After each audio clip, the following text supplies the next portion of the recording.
I've seen the effects that narcissistic people can have on their relationships and their families and work environments. And the term narcissism has risen 80% or something in the past 20 years. Narcissism is like putting on different pieces of armor, right? I mean, you just keep packing on armor to the point where nothing can penetrate the actual vulnerable, fleshy human underneath it. A common thing that I've read when dealing with narcissists is don't try to reason with them. It's not going to work. Not everyone is able to get away from a narcissist. It could be a parent. It could be someone that they're financially dependent on. It could be a child. Always the thing that I always tell people to go back to is the deficit of empathy, because that, no matter what the subtype is, that is always present. Is there a way back? I think I love this question. It's complex. So I would say...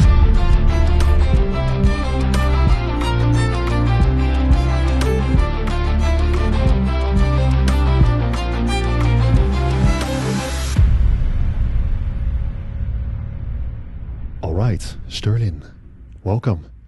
Thank you. Thank you for having me.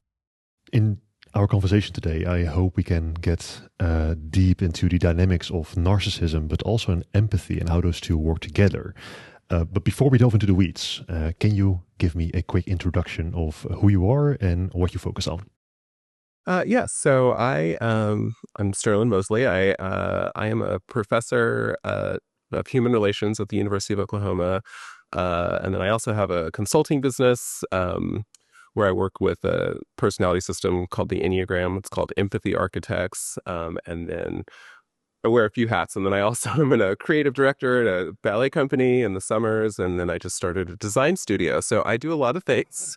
But primarily my work and research revolves around narcissism, empathy. I also do some work around consciousness studies. And I just finished my second book called Center of the Universe, which comes out July 10th. So not too long from now. And it focuses on my first book, The Narcissist in You and Everyone Else, focused on the individual kind of aspects of narcissism and different subtypes of narcissism. And the second book focuses on narcissism as a sort of a collective social and interpersonal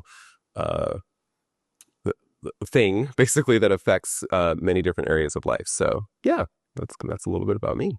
And I'll also make sure that to mention those books in the description below. So anybody who's watching and listening who is curious about those two books, including the one that's coming up, you can find them below. But Sterling, more like a personal question for you. Yeah. Because a focus on narcissism is a very specific thing. Yes. I'm really curious why narcissism? Why not focus on empathy in general, or something more light, or something more happy? Let's say. Right. Why narcissism? Where's it coming from? Well, I have personal experience in my family, and also just in my professional life. I've encountered a few narcissists, and I've seen the effects that narcissistic people can have on their relationships and their families and work environments. And so for me, I think, I learned in grad school that the most sort of important research comes from understanding or connecting with topics that are important to you. And so for me, just wanting to understand a little bit about my history and what created the conditions around my family system, and also problems I've had with people at work. So that's where that topic came from. I've always been interested in empathy and all its different kind of facets, but narcissism kind of came about organically because I just wanted to understand some of the people in my life that I feel like were narcissistic. So for me, it was a personal journey into understanding people more, because that's what all of my work really is geared towards, is just understanding others.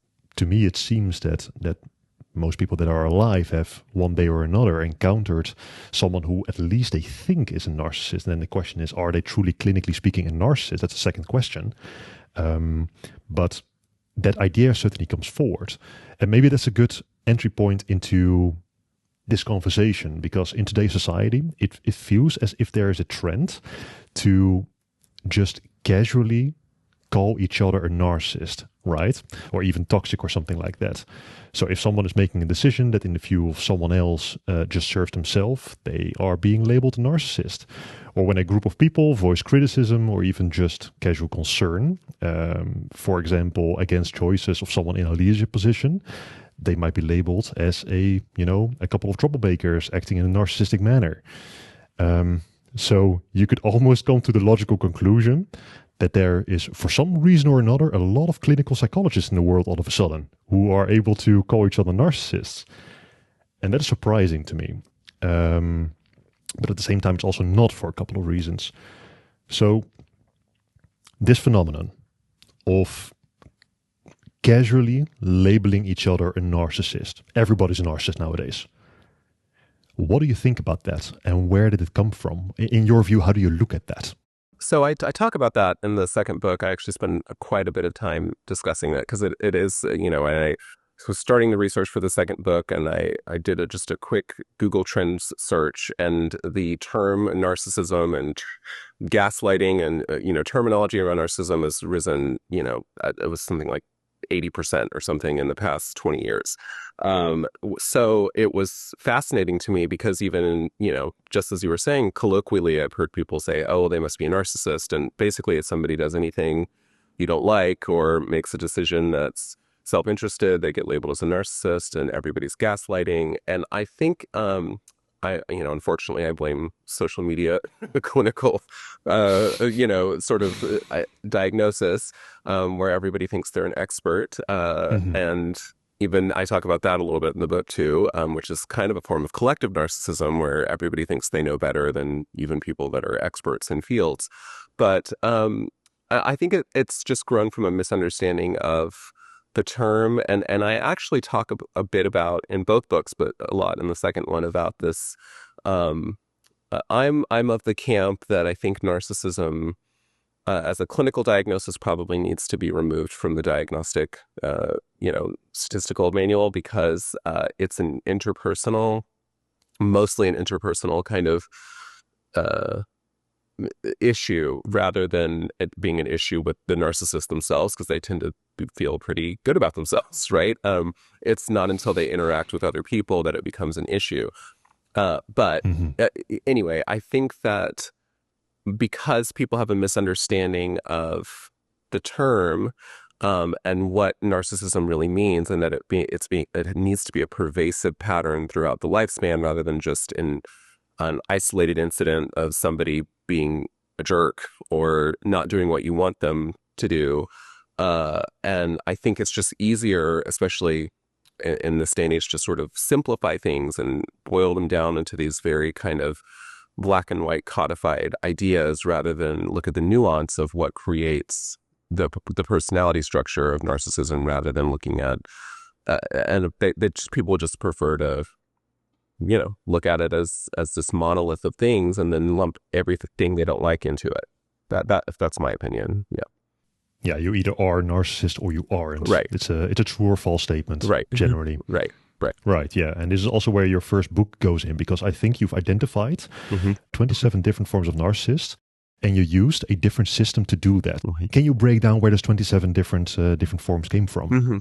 Yeah, absolutely. So I mentioned that I studied the Enneagram, which is a personality system of 9 different personality types, right? And within the Enneagram, there are these 3 what we call instinctual domains. There's the self-preservation domain. These are sort of like hindbrain responses that all human beings have that sort of predates even the ego structure itself. So it's sort of like these amygdala-centered kind of primal impulses. So you have the self-preservation impulse, which is to preserve the self, food, comfort, security, things like that. And then you have the social impulse, which most mammals and actually many animals in general have, which is the impulse to group and to find community. And, there's strength in numbers. And then there's the intimate, or sometimes people call it the sexual impulse, which is the impulse to procreate, to create something new.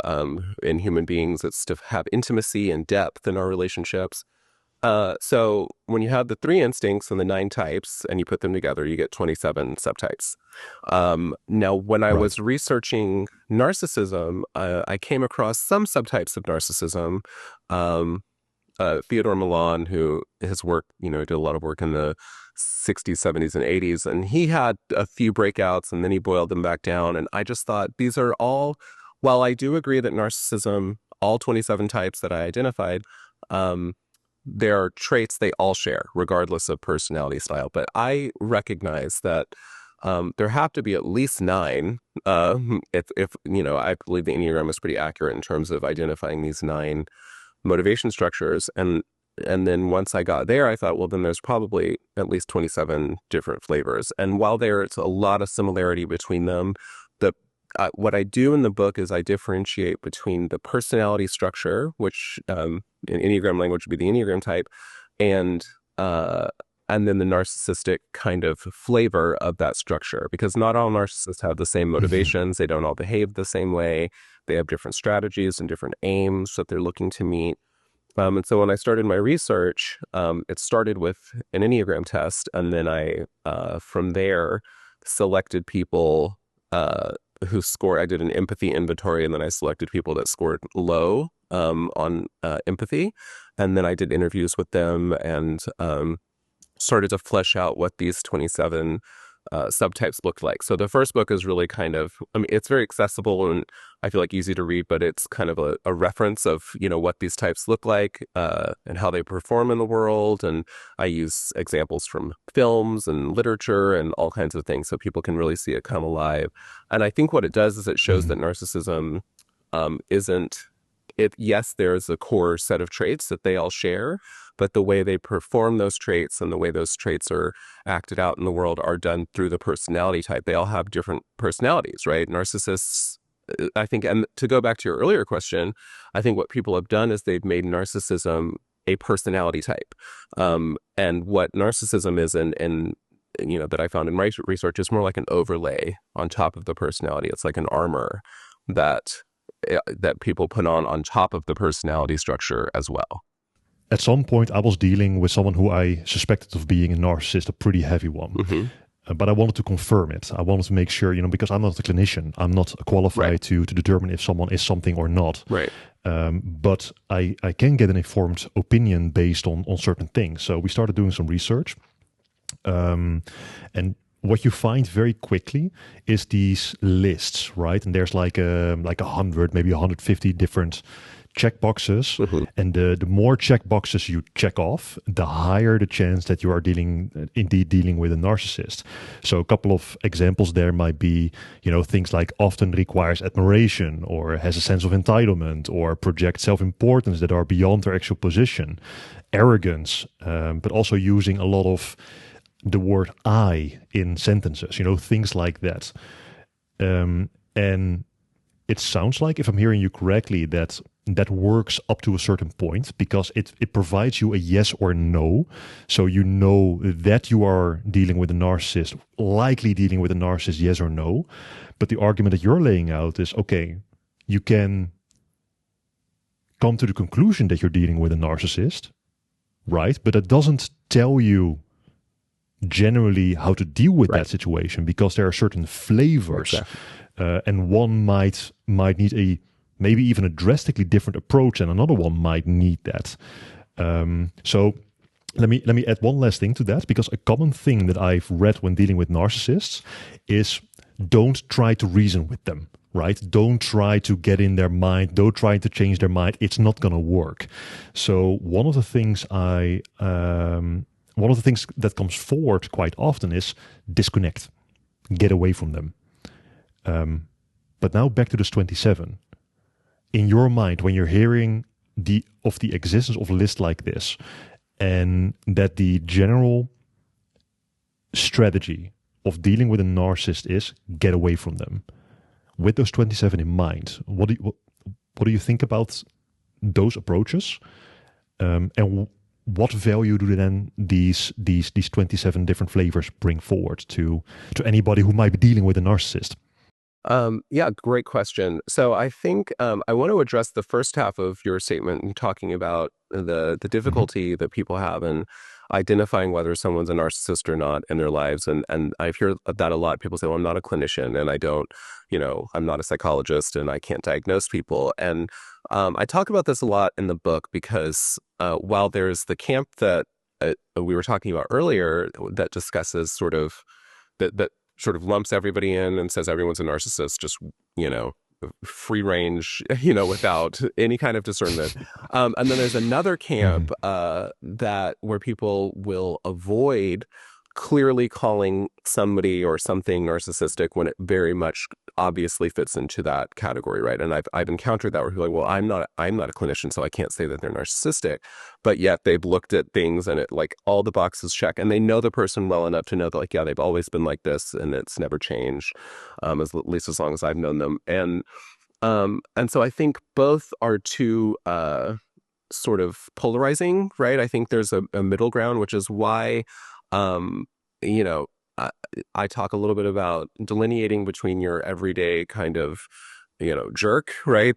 Someone that's just kind of, just very nice and maybe is kind of selfish, and then somebody who has a pervasive pattern of narcissism throughout their lives. And always the thing that I always tell people to go back to is the deficit of empathy, because that, no matter what the subtype is, Mm. that is always present. And it's one of the foundational aspects of narcissism.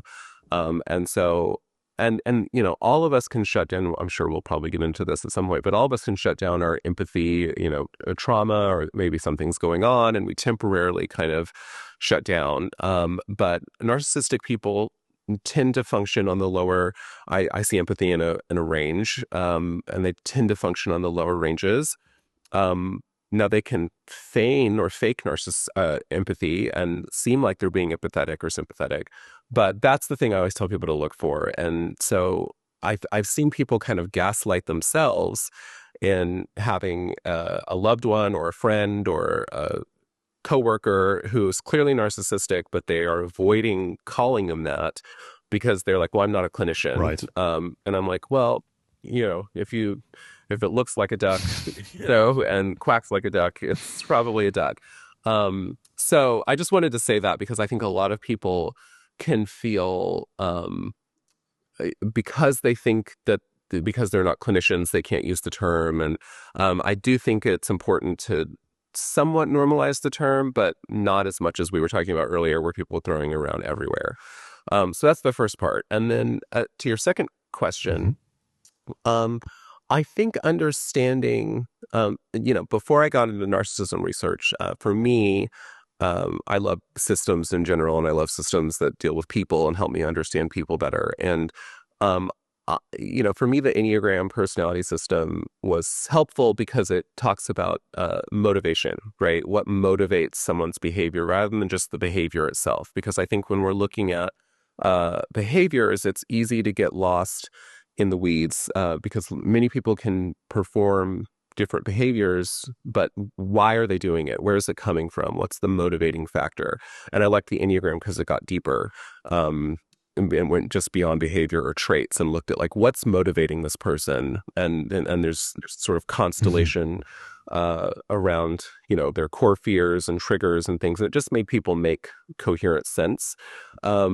So as far as narcissists are concerned, yes, a lot of the traits, and I do talk about this in the first of both books actually, but a lot of the things that we tell people to do to avoid narcissists, like gray rocking, which is where you don't give them any emotional information or you don't give them any content to feed on, or Mm. kind of stonewalling them. Those can be helpful no matter what narcissistic people or what personality structure they have. So there are certain things that work for all of them, but knowing their particular subtype or their personality type can help you deal with them better, because one strategy that you might use for one subtype of narcissists might actually inflame a different subtype. And you might think, well, that worked with this other person that was narcissistic, but it's not working with this one. Why? And it's because they have different personality types, right? And you have to kind of subtly it makes it a little bit more complex, but you have to kind of have to subtly adjust the strategy for dealing with them to get the same results, just like you do with, they're people, right? And they're just as, in some ways, they share a lot of similarities with each other, but they're just as complex as the rest of human beings, right? So you kind of have to adjust a little bit, in dealing with them. Dealing with somebody who has narcissism is an incredibly hard thing, I think, and you have to be really well equipped to take care of that. And it depends also a little bit, I think, on your own personality. So Right. this is my own personal experience with it. So feel free to jump in if you have a different view on it.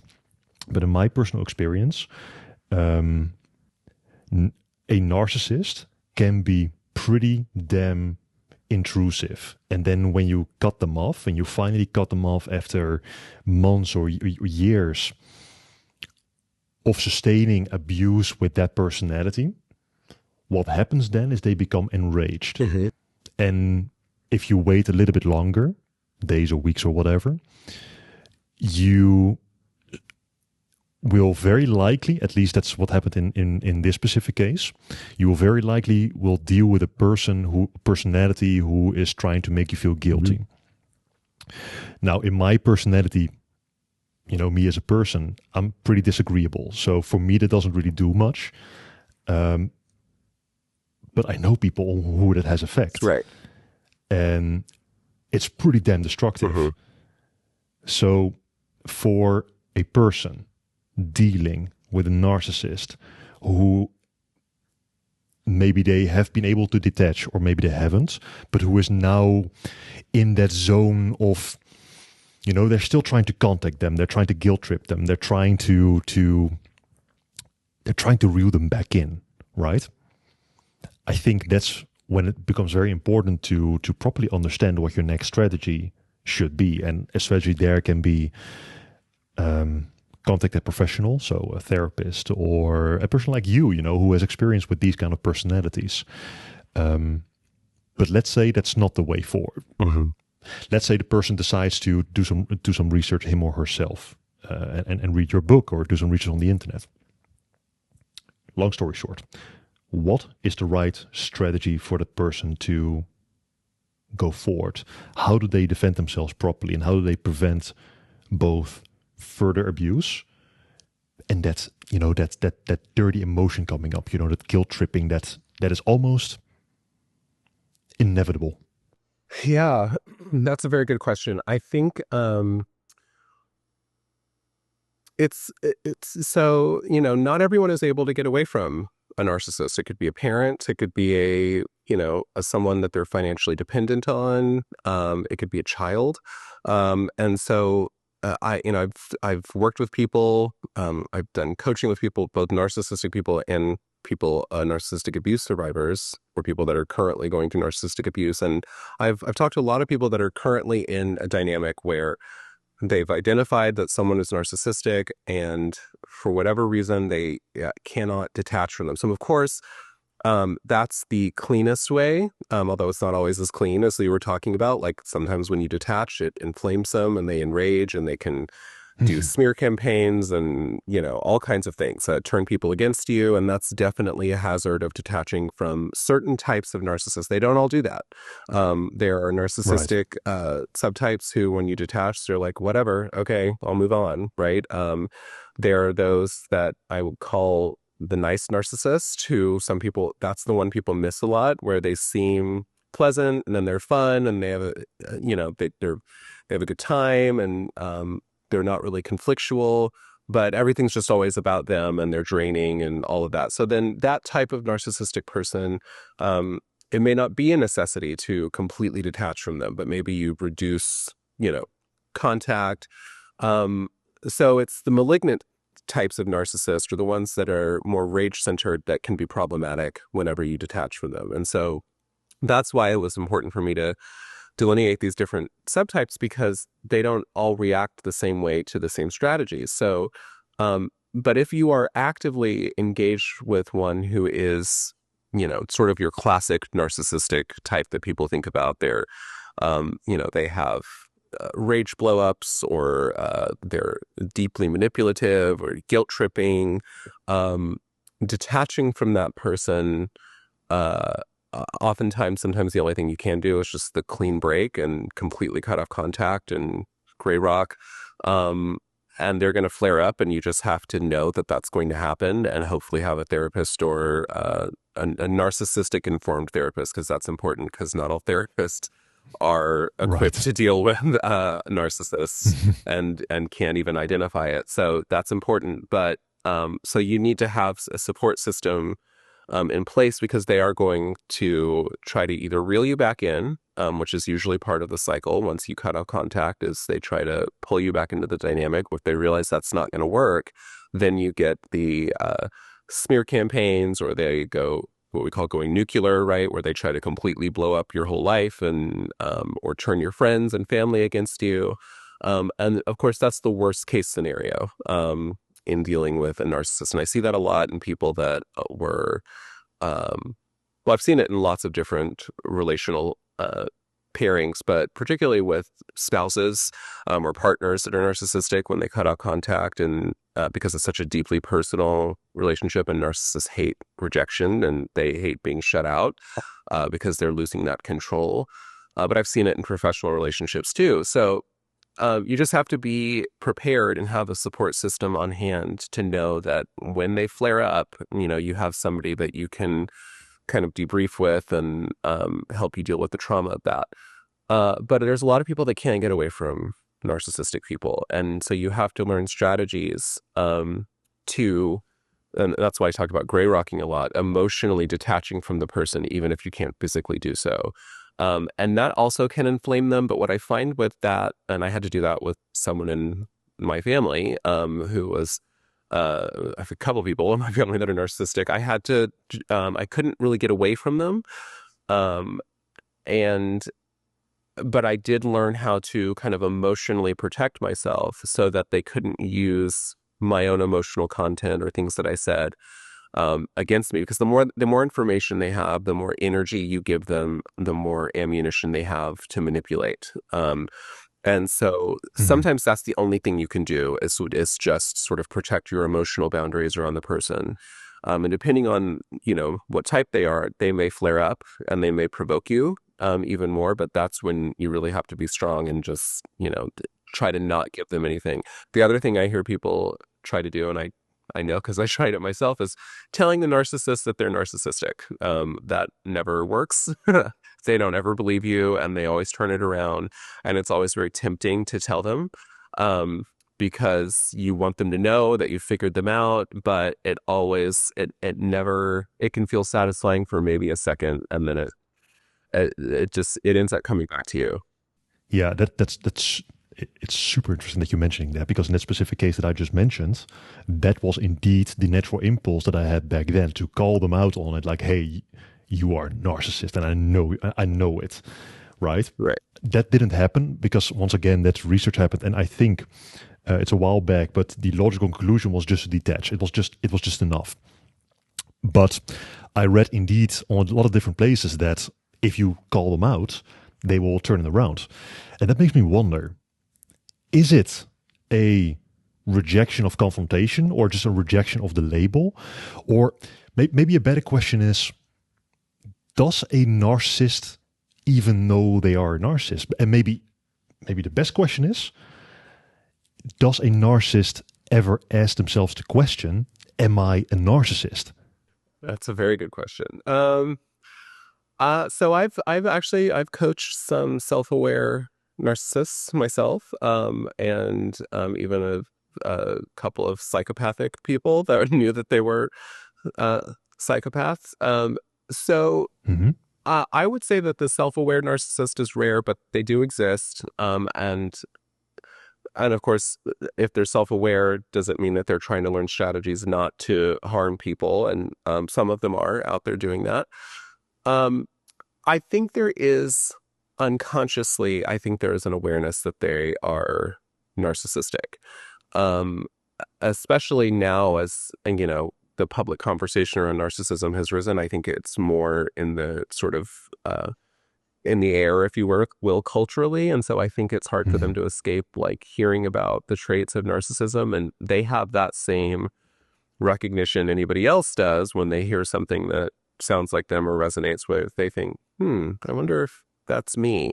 But the difference is their defense strategies are so strong. Often what I talk about with narcissistic people is it's like narcissism is like putting on different pieces of armor, right? I mean, you just keep packing on armor to the point where nothing can penetrate the actual vulnerable, fleshy human Mm. underneath it.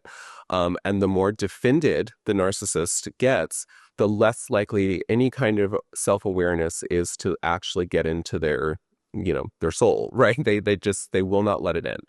And so while what they often do, because projection is a favorite defense strategy of narcissistic people. So um, they could read a description.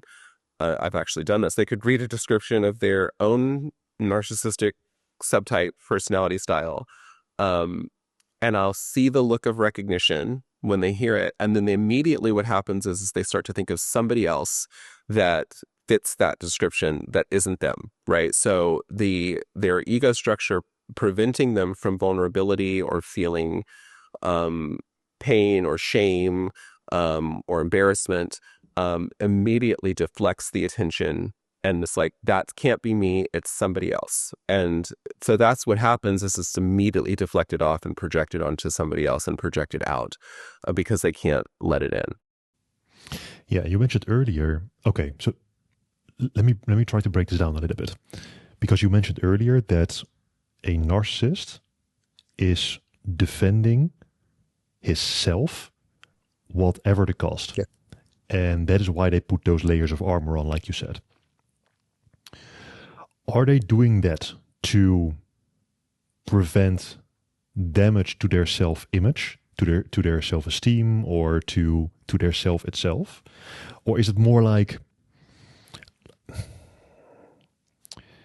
or is it more like an ignorance, or like a refusing to believe that they aren't what they think they are, what they could be? It's kind of like the same question. Now that I say it out loud, um, I think maybe the best question is the only reason why a narcissist puts on those layers of armor to prevent them from becoming what they fear of becoming if they wouldn't have protected themselves in the first place. Mm. So that might, for example, practically mean them not being as competent as they think they are. Yes. So narcissism as a sort of psychic structure begins as it's often, I mean, there's lots of conditions that go into creating narcissism. There's a biological Hmm. component and environmental, but primarily, whatever the case, it all coalesces. And what happens is the personality or the ego structure learns really young. I cannot be inferior. I cannot be shamed. I can't be wrong. I must, and so therefore I must be superior. I must always be right. And I must be impressive in order to get the attention that I deserve or that I want. But underneath that, of course, is the sort of Mm. small child, right? That is vulnerable, right? And so that for whatever reason, all those sort of conditions coalesce, and the narcissist says, never again will I be vulnerable, or will I allow myself to be taken advantage of. And so there is oftentimes, not always, but Mm. there is oftentimes some kind of trauma that will kind of trigger off the narcissistic defense into coming into being. Right. Um, and so I think what they're doing is, yes, they're trying to prevent from feeling that vulnerability that was so difficult for them. And rather than work through it, they just start defending. And it's just continual defense against anything that could reveal to them that they aren't the sort of grandiose version of themselves that they think they are. And what I also talk about a lot is that narcissism isn't always I'm the greatest and I'm the best. There's also what we call negative narcissism, and we've all met those people that think they're the worst person in the world and everything that happens bad is because of them, and they feel sorry for themselves. And that's a type of narcissism that we don't talk about, but there's still a self-inflation in that, right? So it can be positive and grandiose and I'm the best, but it can also be, I'm the biggest monster and everything that goes wrong is because of me. So they're both forms of narcissism, but no matter what flavor it's taking, it's the inability to allow in uh, vulnerability. Because what the fear is for all narcissists is that if I am vulnerable, if I'm wrong, if I'm not superior, then I'm dead, right? That's just this fear of, it's a survival strategy. It's the problem is, and we all have it, and this is why I call the first book, The Narcissist in You and Everyone Else, because we all, if you have an ego, you have a little bit of, ability to be narcissistic. The problem is that they get codified, what we call encapsulated narcissism, and then they can't get out of it. And it's just to protect the vulnerable young part of themselves. Yeah. So the argument that I think you're making is narcissism as a concept is a trait that everybody has, which is the title of the book, The Narcissism in You and Everyone Else. But as long as you keep it under control, as long as you control the trait instead of the other way around, you're good. And you can tactically deploy that trait whenever it is needed. Right. This actually ties in with a definition I would like to give you. A definition of a good friend of mine, Dr. Adam Ayala, a wonderful psychoanalyst. He often talks about something called healthy narcissism. And he defines it as being a healthy narcissist allows people to embrace the strengths to create and invest in the lives that they want instead of falling victim to the lives they feel destined to have. So that sounds like entitlement versus vision to me in my ears. But that's the definition that he gives about healthy narcissism. What do you think about that definition? And does it fall in one of those 27, or maybe multiple of those 27 flavors that you outlined in the book?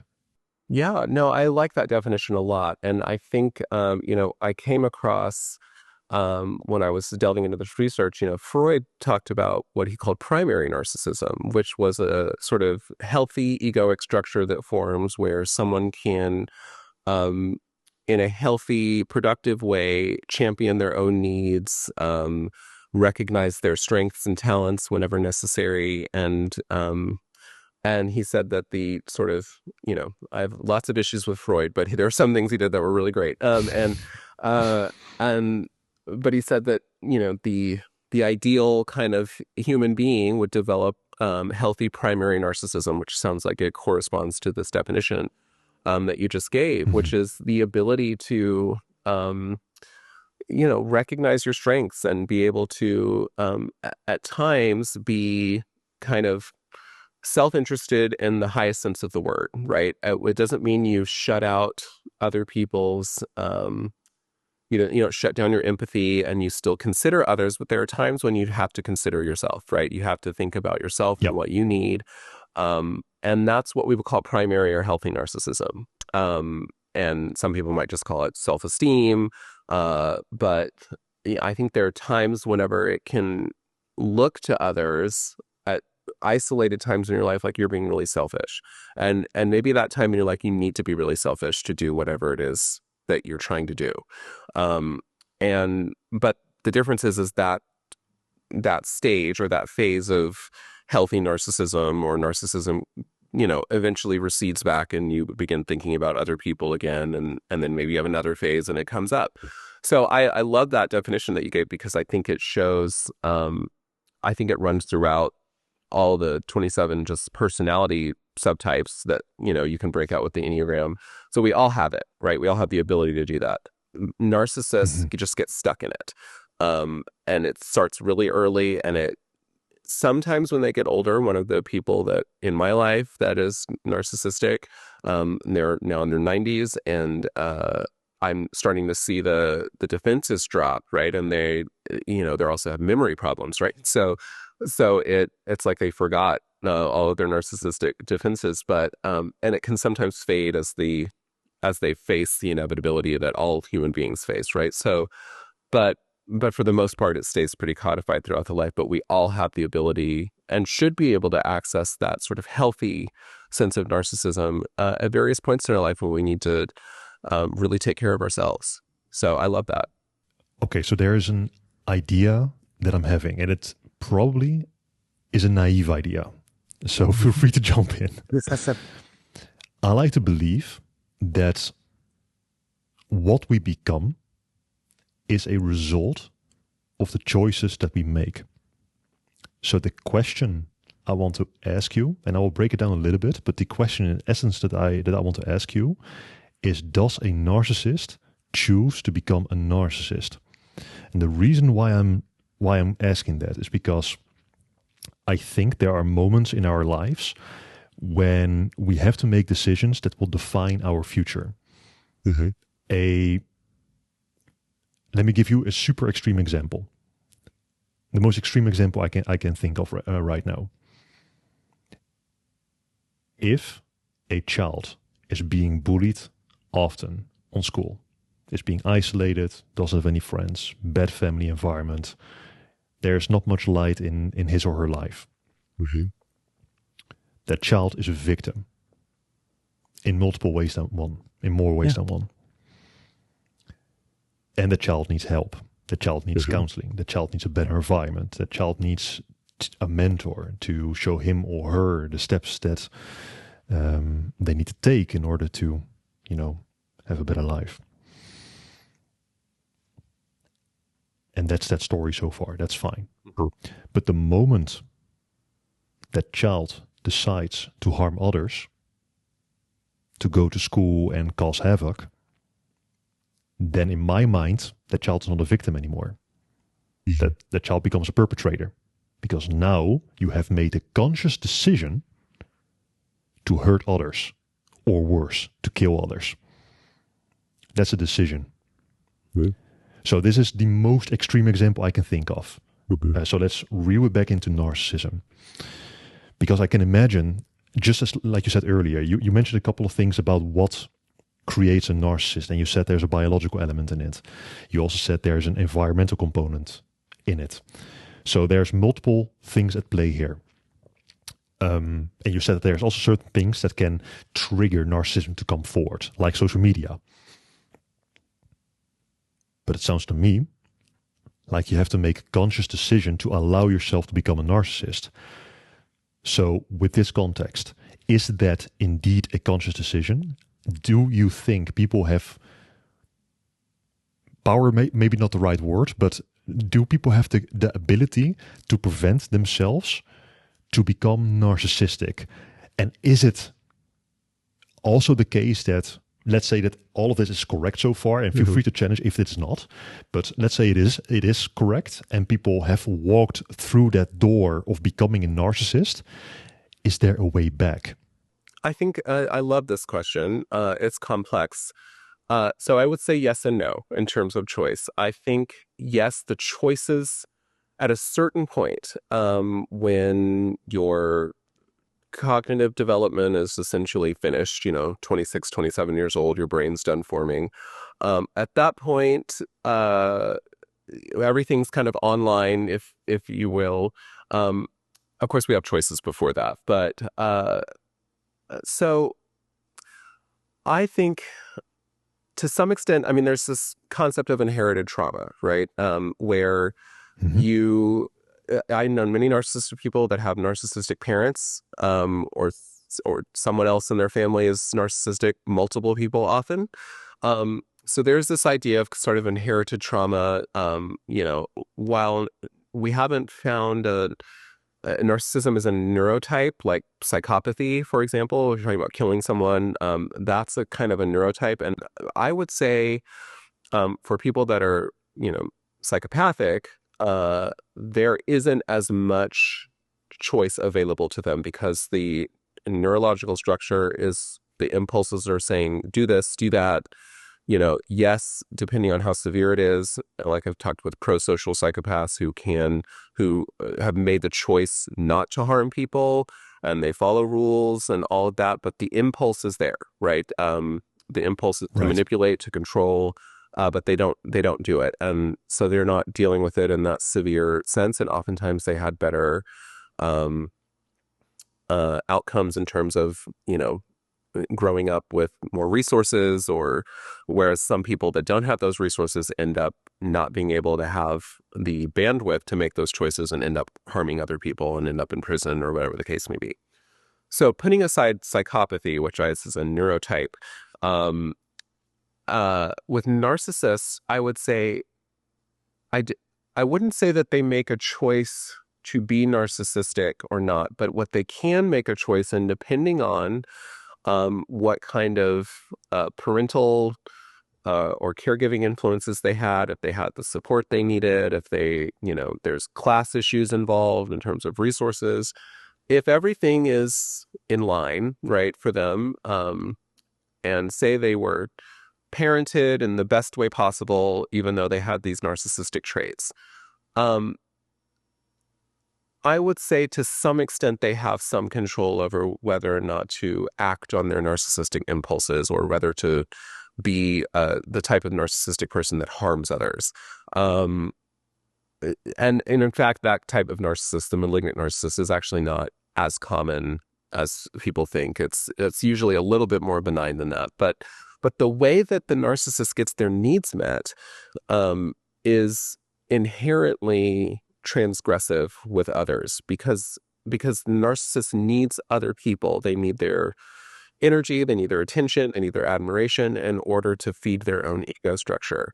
And so narcissism, just like any other personality structure, is a survival strategy. Um, so then to the second part of that question, can they make the decision not to be? Yes, if they're able to allow in the realization that they're a narcissist, which is hard for them because that's a negative label and they don't want anything negative attached to them. So, but they're out there, right? You can find YouTube videos of, narcissistic, self-aware narcissistic people talking about working on their narcissism or dealing with their narcissistic issues. The vast majority of them do not do that because it is so ego dystonic, right? It's so affronting to them to think that there could Mm. be something wrong with them. Um, the choice to do something different or to make different decisions, except in maybe isolated, cases, just doesn't occur to them because what their decisions are right? Everything they're doing is good. So it is a very unconscious, it gets embedded in the psychic structure so deeply that choice becomes really difficult, because choice implies awareness, and awareness is one of the things that narcissistic people are avoiding the most. Many have argued that a narcissist that is a developed adult human being, and you already said it before, like when you're 26, 27 years old, you're pretty much done developing your brain at that point. You're set in your personality. And many have argued that narcissists can't be cured, can't be changed. They will stay a narcissist forever, pretty much. And maybe they can integrate it somehow. But before we jump to that part, in your opinion, is that conclusion true? Or especially in the interviews that you have done when writing your book, because you said you interviewed people that were very self-aware that they were narcissistic. So that kind of answers the integration question. But okay, to bring it back, is there a way back, you think? Is there a way for them to become not narcissistic, or just maybe less so? Yes, I have worked with people who are narcissistic that, so I would say that the narcissism is always there, right? It's what happens is that they are able to learn strategies. Often what brings narcissistic people into therapeutic situations is well, they have the same issues everybody else has. They can be depressed, they can have anxiety, all of those things. So sometimes they'll present in therapy for those reasons. But Hmm. however, in those instances, the therapist, unless they're pretty well trained on narcissism, um, they won't realize they're narcissistic because the therapist is there to be your support, and you're not looking for your narcissistic behavior. And also the narcissist is going to present their relationships in a way that makes them seem either like they're the victim or they're the hero, right? Um, so in those instances, it often doesn't come up. Now, if they are enter into therapeutic relationships because it's of a partner or a court order or something like that, then they kind of are forced to confront their own narcissistic behaviors. And what they can learn once they've accepted that they have that they're narcissists, then what they often will be willing to learn are strategies to be to have more easy relating with other people, because narcissists, just like everybody else, don't necessarily want to encounter obstruction in everything that they're doing all the time. And that can sometimes happen. If they're deeply unself-aware and they're unhealthy, then they just start having conflict everywhere in their lives all the time. And that stresses them out just as much as it does anybody else. But sometimes they're also fed by it. They like the drama. But so they can learn strategies like, oh, if I want somebody to do something, maybe I don't need to manipulate them. Maybe I can just ask them directly. Or learning how to take no for an answer is something that they sometimes have to learn and accept.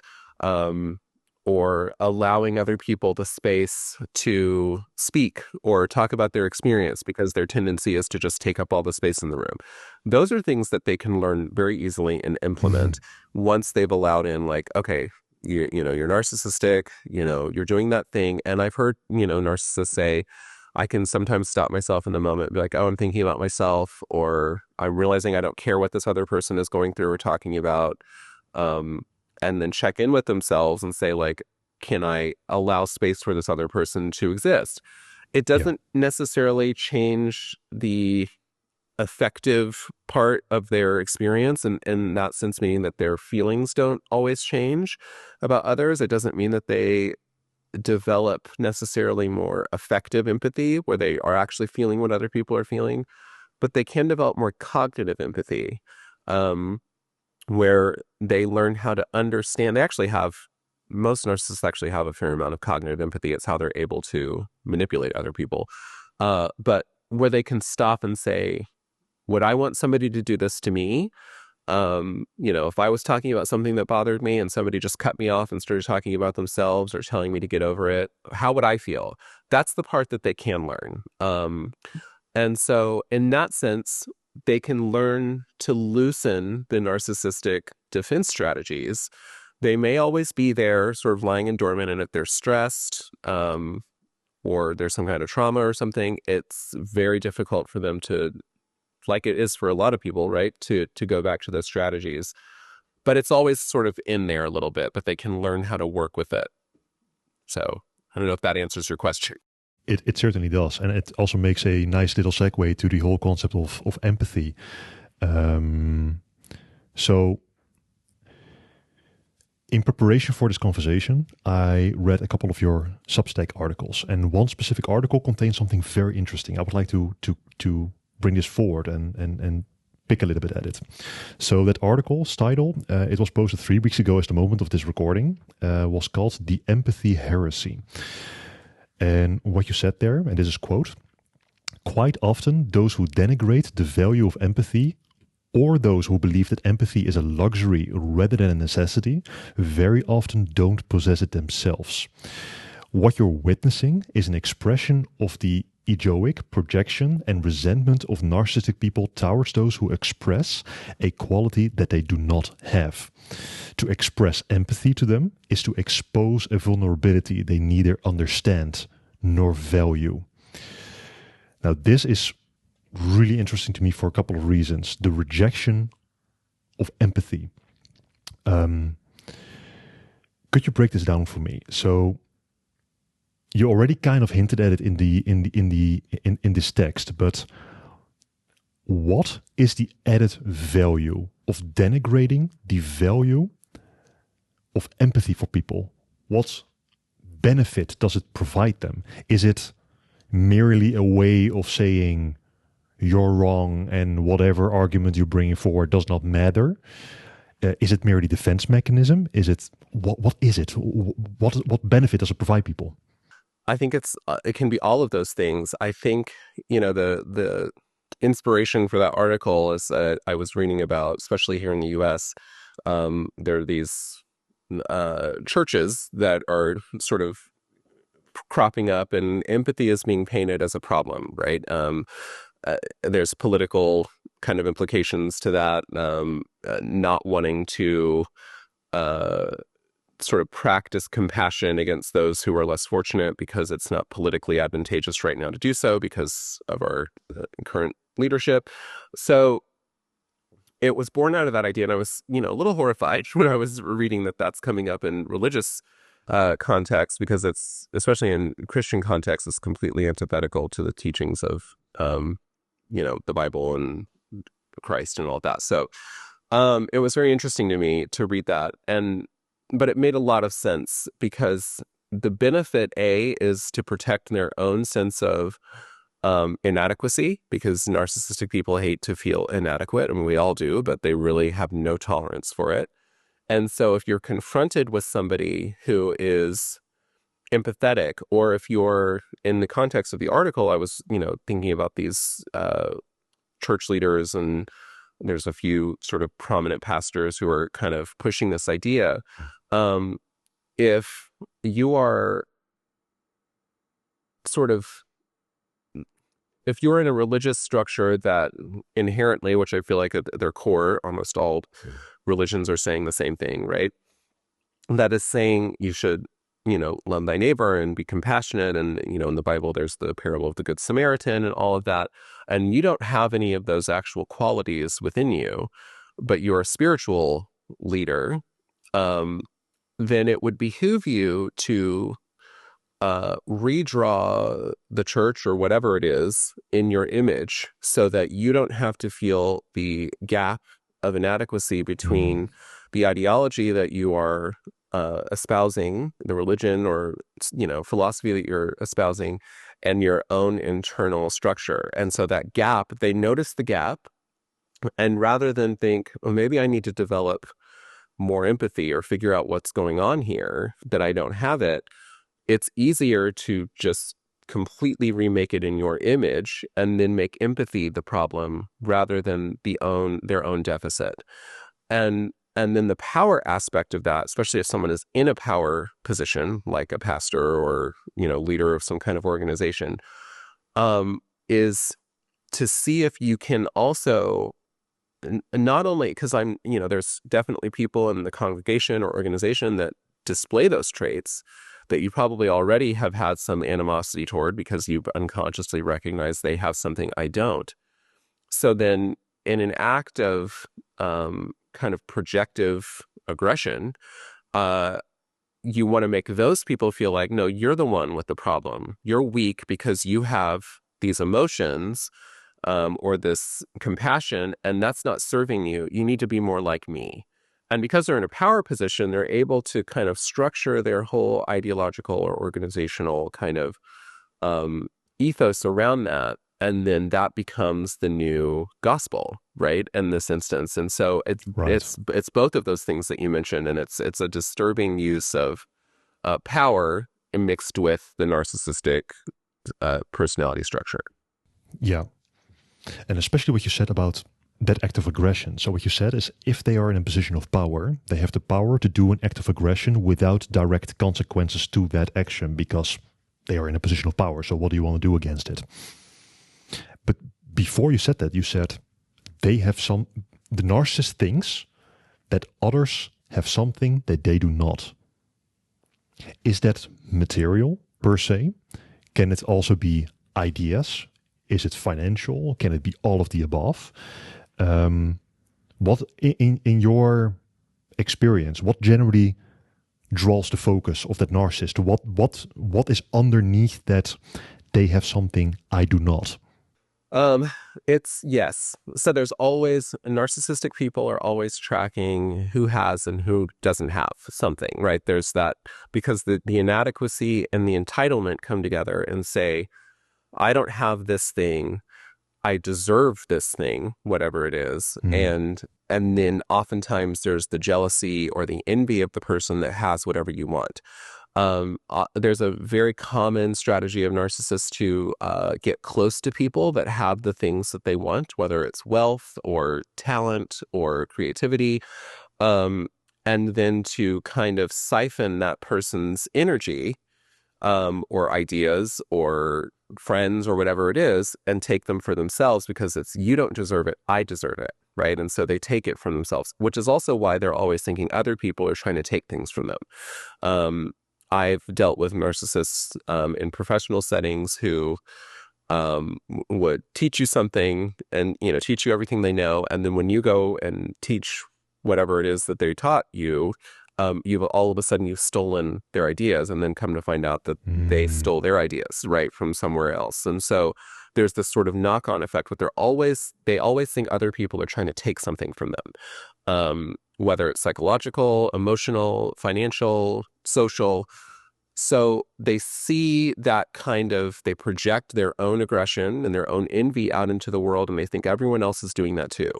And Mm. so they always want whatever they think is going to add to their sense of self-worth, whatever is going to make them feel bigger and more talented or more impressive. And if they can't have it, depending on their personality type, some of them will sort of actively long for the thing, right? And sort of become demanding and whining. Others will then not want it, because if they can't get it, they don't want it. But then what they do is then they will begrudge other people or diminish or degrade other people that have the thing Right. that they want. So it's a very interesting kind of dynamic that comes up around wanting and envy and projection, and it all gets mixed in together. Yeah, yeah, yeah.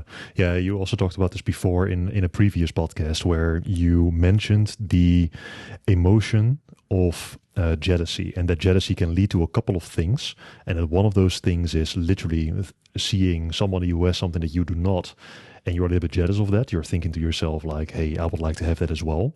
But then the one of the logical conclusions to that thought can be, "I'm gonna work my butt off in order to get that as well, right? I'm gonna put the effort in." That's the, let's say, the healthy part of it. But you also outlined in that conversation, you said, the other road is towards envy. I'm gonna take it from that person, or I'm gonna bring them down so I can feel better about myself. And that's that. You called it in that specific conversation. You called it very relative. And I understood that as it doesn't matter necessarily how much they have on their bank account, for example. It matters how much they have relative to you. Yes. That makes them feel good about themselves. Do I have that right? Yes, that's correct. Yeah. It never matter that, they can have billions of dollars, right? But there's Right. always something, that they don't have. Um, you know, I'm thinking of a specific billionaire at the moment, but there's always something that they don't have, that then they make a problem. And there was a quote by a billionaire that said that empathy was the primary problem plaguing America, right? So this person has everything that they want, but they Mm. don't have the empathy, right? And so then that becomes the problem. Hmm. And so you have to either figure out a way to take that thing away from other people or punish other people for having it. Right. So there's always that jealousy, envy piece always comes in, because we all experience jealousy and envy, but it's like you said, the healthy way is to, like, I'm going to get my version of that. I'm going to get whatever that is and make it meaningful for myself. That's not enough for the narcissist. They not only do they will sometimes do that as well, but narcissists very often can be a little lazy. They like to take shortcuts to things. They don't want to do all the steps from A to Z, if they can help it. And if they can get there by taking something from someone or stepping on someone to get to Z, they will do that rather than put in the necessary work to get there, like someone with a more healthy ego structure might do. Yeah. So they want a reputation without putting in the effort. Right. Exactly. Yes. Right. Okay. In your view, and so, okay, so we're discussing empathy right now, and empathy is actually something, once again, I'm interested in for more than one reason, and it comes in this podcast every now and then, including with that episode that we had with Dr. Adam Ayala. We were talking there about the definition of empathy, and I would like to stay away from definitions too much in the conversation, but in this case, I think it's relevant to bring forward, and I would like to get your view on it, because I've always understood that empathy is understanding a person, and sympathy is connecting with the person emotionally and then, feeling the feelings that they feel. So in that logic, it would mean me asking questions to you and trying to understand you. That is not sympathy, that's empathy. But me saying, okay, Sterlin, what you're saying, I fully agree with that. That's sympathy, right? Because I sympathize with your thoughts. I've tried to challenge this, and I've tried to break this definition, and so far I haven't really found a way to break it. So I'm really curious to see, because I know it's a flawed one. Because if I get the clinical definition of empathy, it's not just understanding. It literally says the capacity to understand and share the feelings of others. And I'm really curious about that word sharing, because right now I'm placing sharing under sympathy, right? You're sympathetic towards something, so you're sharing an ideology or a feeling. So let me just ask you the question point blank. In your opinion, what is sympathy and what is empathy? Yeah, that's a great question. So sympathy, to me, is the expression of care or support or saying or doing something when someone is in need, or sort of verbalizing to them that you, like you said, you understand, or I'm really sorry that happened, or my condolences. Those are expressions of sympathy. Okay. And so certain people, even narcissists, right, can be good at expressing sympathy for others, because sympathy doesn't necessarily mean that you're having the emotional or somatic or whatever experience of that feeling. It just means that you've said or done something that expresses care or concern to someone else. So sympathy is more like the kind of interpersonal act of showing that you care. Ideally, a sympathetic expression would go along with an empathetic experience. But that's not always the case, right? So we've all had the experience of somebody saying, that we don't know all that well, saying, oh, my great uncle just died. And we say, oh, I'm so sorry to hear that, right? Or, my condolences. It doesn't mean that we're necessarily feeling so deeply for that person's loss, especially if we don't know them that well. Some people do. But it means that we've expressed sympathy. We've expressed condolences or care. Whereas empathy is kind of a complex system of things that happens in organisms and in human beings. It's both. I actually identify 4 different types of empathy. We often think about empathy. When we're thinking about empathy, we often talk about affective empathy, what we're talking about, which is feeling the emotions of someone else. If someone else starts crying, whether in a movie or in, real life, we may feel that sort of impulse to cry because we are feeling what they're feeling, right? And there's sort of complex biological and social and developmental processes happening there. But empathy can also be cognitive, right? Understanding what someone else, where they're coming from, being able to get into someone else's mind and be like, well, I totally see how they got there. Maybe I don't agree, but I totally understand how they got there. Or even cognitively identifying with somebody who's done something terrible, right? And saying, it must be really hard to have that impulse to want to hurt people, right? I don't condone it and I would never do it, but like, I can understand it. And then there's somatic empathy, right? Where we physically feel what someone else is feeling. People that have high somatic empathy, can't watch, those blooper reels where somebody gets hurt, they fall off the roof and it's supposed to be funny, but they're probably hurt. And people that have high somatic empathy can't watch stuff like that. They can't watch people getting hurt. Or someone else that has a stomach ache, they'll feel like they have a stomach ache, right? So there's that form of empathy. And then there's a 4th type, of empathy that I talk about, which is spiritual or transpersonal empathy, where it's sort of this global experience of empathy where you just, feel someone else's suffering across the world, right? So you can't watch the news or, you walk into a room and you just kind of feel, whatever, if there's a conflict that happened there, you can feel it, right? So it's a little Right. less tangible. Hmm. So we have these four different types of empathy that I've identified, and there's probably other types as well, but those are the overarching ones. And at the heart of them is that you are experiencing what the other is experiencing. It's not just you are saying that you understand or that you're saying, I'm so sorry. You're actually feeling it, right? So that's how I would delineate the two states between empathy and sympathy. One of the examples that we've talked about before on this podcast is that was at least the argument that I brought forward is that you can have empathy for any person in the world, no matter how bad they are. So for the worst war criminals in history, right? Guys like Hitler, fun personalities like that.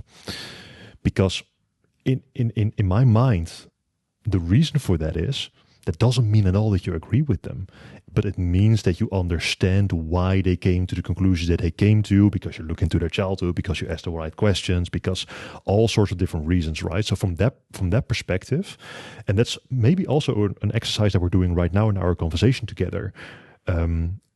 We are bringing questions forward in order to understand each other better. In this case, I'm asking questions to you so I understand where you're coming from.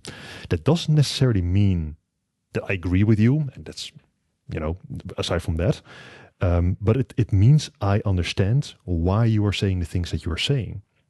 But that doesn't have that feeling attachment in it. So tell me what you think about this, because in my personal experience, and this is just, I think, an honest expression of my personality, what I'm often trying to do is I'm trying to understand people. And I'm trying to understand the decisions that they're making, why they came to those conclusions, what journey they have walked. That's arguably one of the reasons why this podcast exists to begin with. Yeah. And that's out of it's because of a couple of things. It's just out of curiosity, so it's genuine curiosity. It's trying to understand humans better, which is also a love, that you expressed. You want to understand humans better. But it's also to deploy it whenever it is needed. And an example there might be, for example, in a business setting where you're doing a negotiation about something, right? You want to make sure that you connect to your counterpart properly, because else they don't feel listened to, and else that whole negotiation is going to blow up. I'm not going to be emotionally attached to that person at all. So if they, in most cases, generally, of course, there's exceptions to this. When people pass away, for example, extreme things like that. But in a business situation, I would say it stays at the level of understanding, but it doesn't enter into the realm of making that connection so you feel what they're feeling. So this example, is it a part of empathy, or is it full empathy? What is this? What is this example, you think? So what you're describing, and I think what you probably have very high cognitive empathy, which is the ability to understand where other people are coming from, and the desire to understand where other people are coming from, because not everybody has that, right? I mean, we've all encountered people that don't have that curiosity or can't put themselves in someone else's shoes to understand how they got to where they got to. So wanting to understand people's stories and how they got to their, ideological beliefs or whatever the case may be, that usually isn't indicative of high cognitive empathy. And it doesn't mean you agree. It doesn't mean, you condone, but it means you understand. And so I think people that have curious kind of investigative minds and want to understand what makes people tick tend to have high cognitive empathy. A lot of psychologists or people that go into those kinds of fields tend to have pretty high cognitive empathy because there's that desire to understand. And I mentioned earlier that narcissistic people often have pretty high cognitive empathy, or average to high. And interestingly enough, psychopathic people usually have very high cognitive empathy, because they liked, and I've worked with psychologists who are psychopaths, basically. Mm, And they're very good at their jobs because they have a very finely tuned ability to understand what makes people tick and how they got to where they got to it. And also like people that do criminal profiling and things like that. You have to have that ability and the willingness to go inside even the most, uh, heinous, criminal, and to understand where they're coming from, like someone like Hitler. You may not agree with anything that person has done, but you can understand how they got from A to Z. And that indicates cognitive empathy to me. So, and it doesn't right. always mean that the person has affective empathy, where they're feeling it. And that's a completely different kind of empathy that we all have different profiles of, if we were to draw it on a graph, someone might have really high cognitive empathy and low affective and medium somatic empathy, and then high spiritual empathy even. So people like cult leaders, they may have really high spiritual empathy, right? And be able to feel, um, sort of energetically what other people are feeling and plug into that, and have high cognitive empathy. So they know how to identify people that would want to be in their cults and understand what makes them tick and pull them in, but they have low to no affective empathy, right? Where there's no emotional component. They're not feeling the pain of what they're putting other people through or their manipulation, but they have these other high Mm, profiles. So that's why I said it's a complex. Empathy in and of itself is a monolith. I think we can just understand as experiencing or feeling what someone else is feeling. But then when we start really breaking it out and looking at what it means to have high empathy, we have to say, well, what kind of empathy are we talking about, right? yeah. And that's where we get into those delineations. You actually called kind of a eureka moment just now because I didn't consider the breaking down of empathy into multiple forms and multiple instances of what empathy could be. Because in my mind, before our conversation, it was just sympathy, which is the feeling part, and empathy, which is the understanding part. But there's more nuance to it, that those roots go deeper, and that makes perfect sense. And I think what you're saying about cognitive empathy, it sounds like a blessing and a curse, to be honest. And this is maybe also where that spectrum comes forward.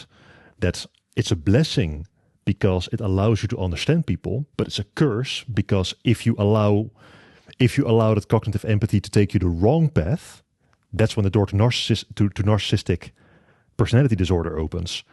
So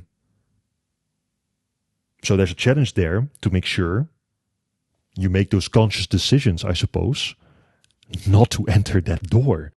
Yeah, I think, unless if narcissism is already present in the personality structure, um, and then someone has high cognitive empathy, then absolutely there's always there's the temptation to use your cognitive empathy for manipulation, and they almost always do, and that's why they can be really good at it.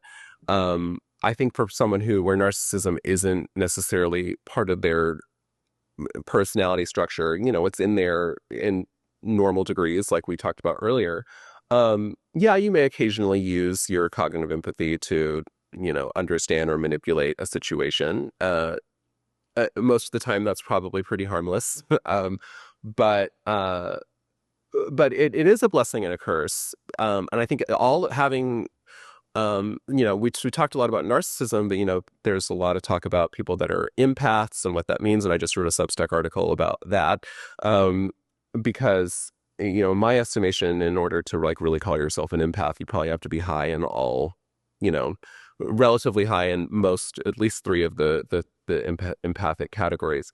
But that's also a curse because, I mean, not tooting my own horn, but I have fairly high empathy in all the categories. And as a kid, it was debilitating, actually. And I've really had to learn boundaries and how to separate myself from other people's, Hmm. experiences and all of that.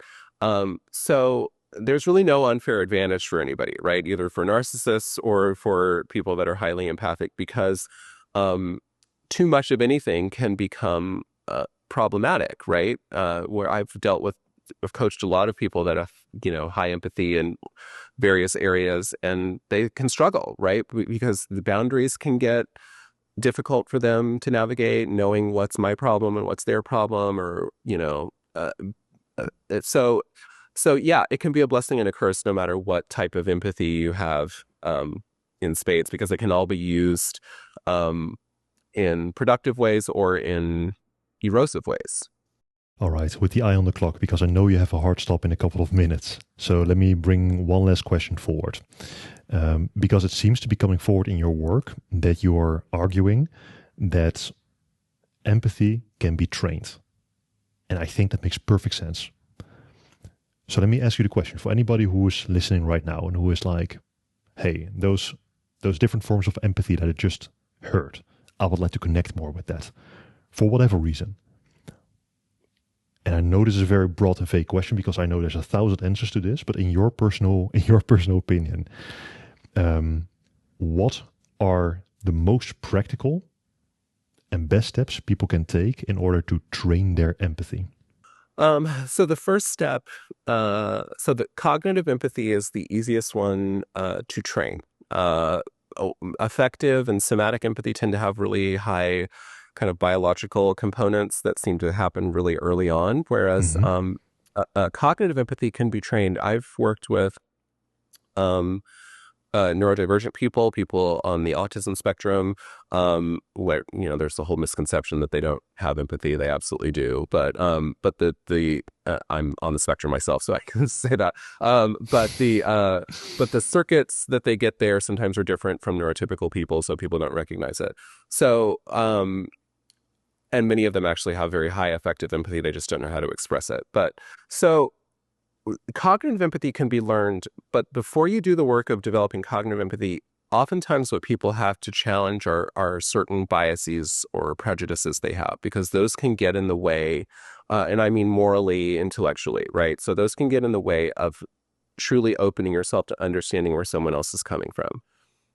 And so you kind of have to do the work of confronting your biases and misconceptions and moral pronouncements about other people in the world, because if those are in the way, because those are kind of intellectual barriers that can get in the way of opening the door to cognitive empathy development. So challenging beliefs, about people and the world, or different types of people, or, that's the work that has to be done first. And oftentimes that's a huge barrier for some people because they don't want to challenge their biases and beliefs about the world or other people. They can get polarized, in what they think about things and black and white thinking. So that's the first step. And then from there, cognitive empathy, um, I always tell people, just stop for a second, and step out of your own experience and worldview and think, or get curious. You talked about curiosity and you having this curiosity to understand people. That's really the entry point into developing deeper cognitive empathy, is to get curious about what makes other people do what they're doing.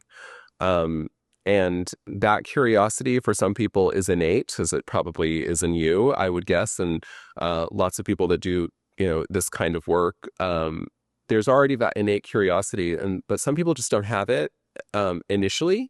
And so they have to develop it like a muscle and say, okay, I really want to know why they're doing what they're doing.